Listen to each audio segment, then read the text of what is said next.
खबर बांदा जनपद से, जहां आज सपा सुप्रीमो अखिलेश यादव ने भारतीय जनता पार्टी के केंद्र और राज्य की योगी सरकार जमकर हल्ला बोला। बांदा में कार्यकर्ता प्रशिक्षण शिविर के दूसरे दिन शामिल हुए सपा सुप्रीमो अखिलेश यादव ने उत्तर प्रदेश की सभी 80 सीटों पर महागठबंधन इंडिया की जीत का दावा किया।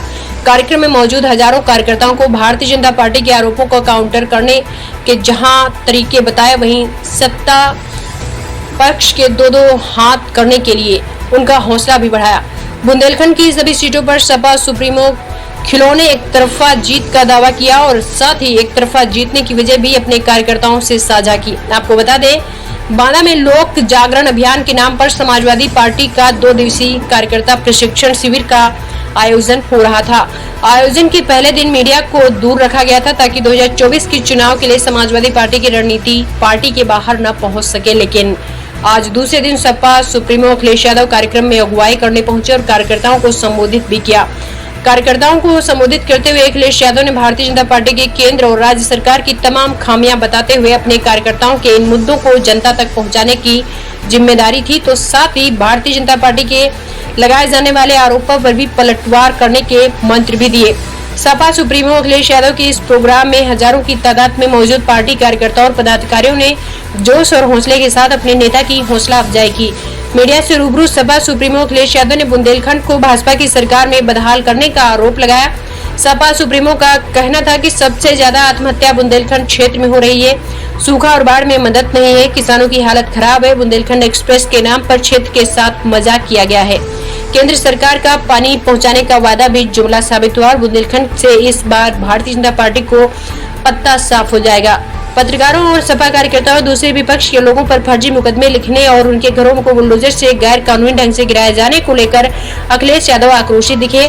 इसके साथ ही नाम परिवर्तन करने पर भी अखिलेश यादव ने चुटकी ली और कहा कि यूपी के सीएम के नाम परिवर्तन करने की नीति पर केंद्र की सरकार भी चलने लगी है। कार्यकर्ता प्रशिक्षण शिविर के समापन के बाद सपा सुप्रीमो अखिलेश यादव शाम 4 बजे फतेहपुर के लिए रवाना होंगे। तो माइक्रोस्कोप से देखते थे कहाँ हमारे लोग दोस्त हैं, कहाँ पर नौकरी कर रहे हैं, माइक्रोस्कोप से देखते थे। हम अभी देखना चाहते हैं बांदा की एग्रीकल्चर यूनिवर्सिटी में अगर हम अपना माइक्रोस्कोप लगा कर देखेंगे तो हमारे पीढ़ी के लोग इस सरकार में नहीं दिखाई दे रहे हैं। दिखाई दे रहे हो जो पीढ़ी के साथ अन्याय कर रहे हो, धोखा कर रहे हो, उनके साथ बेईमानी कर रहे हो, वो घमंडिया हैं। और याद रखना, जब हम लोग ये कहेंगे कि लोकतंत्र खत्म होने जा रहा है, संविधान खत्म होने जा रहा है, बाबा साहब भीमराव अम्बेडकर के अधिकार छीने जा रहे हैं, तो वो इसलिए कहते हैं कि अगर बीजेपी वाले 100 में आ गए तो आपके वोट डालने का अधिकार भी छीन लेंगे। इसलिए हम चाहते हैं कि 2024 में इनको सबक सिखाइए। अगर एक साथ बैठ करके पार्टी के वरिष्ठ नेताओं को सुनेंगे तो आने वाले समय में क्या रणनीति बनानी है उसमें हमारी आईडी पकड़ूंगी, फ्रेम बनाऊंगा। और जब तक रणनीति बनाने में हम लोग कामयाब नहीं होंगे तब तक बीजेपी का मुकाबला नहीं कर सकते। इसलिए लोक कल्याण, लोक जागरण, सिविल प्रशिक्षण देने का काम समाजवादियों ने किया है।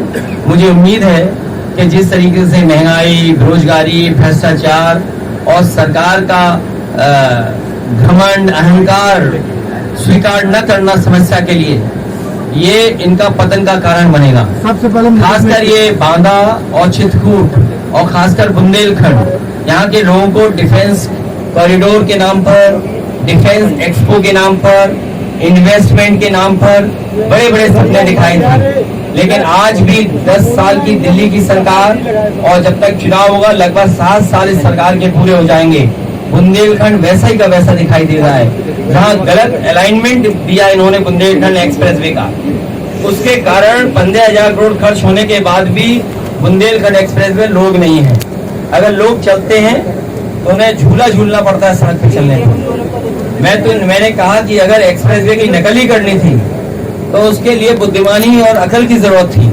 आपने इस बुंदेलखंड एक्सप्रेसवे को एक नया भ्रष्टाचार का उदाहरण दिया है और तब जब इसका उद्घाटन प्रधानमंत्री जी ने किया, प्रधानमंत्री जी को धोखा देना, बीजेपी का ये एक्सप्रेसवे केवल यही नहीं, बीजेपी ने जो भी एक्सप्रेसवे किया वो भ्रष्टाचार में शामिल है। अगर हम पूर्वांचल एक्सप्रेसवे देखे हैं तो वो भी इसी तरह का है, गड्ढे हैं, जानवर घूम रहे हैं। Indian road Congress